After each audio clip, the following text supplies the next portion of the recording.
रामपुर गाँव में बुढ़ा झंकालिया बरगछ पाखरे गोटे पुराणा भंगा कूटे थाए। गाँ लोके कहते कुआड़े अधराती हेले से कूओ भितर कहार विकट रड़ी शुणा जाए। केही भी से कूओ भितर चाहिबाकू साहस करती नहीं। मात्र दिनकर कथा, रघुआ दिने मद पी से बरगछ पटे अधराती गाँ को फेरुए। ठीक से कूओ पाखे हेला बेले तार मने पड़े गाँ लोक मानकर कथा। मद निशारे ताकू आउ किछि भी जଣା पड़ेनी।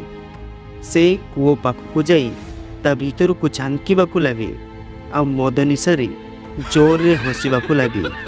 मात्र हठात किछि समय परे गोटी हाथ ताकू कूओ भीतर को भिड़ी निए एवं छटपट होई रघुआर प्राणवायु उड़ी जाए।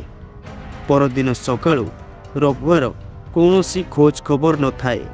खाली कूओ पाखरे से मद बोतलटी पड़ी थाए आउ कूओ भितर खाली बिकट रड़ी शुणा जाऊ थाए।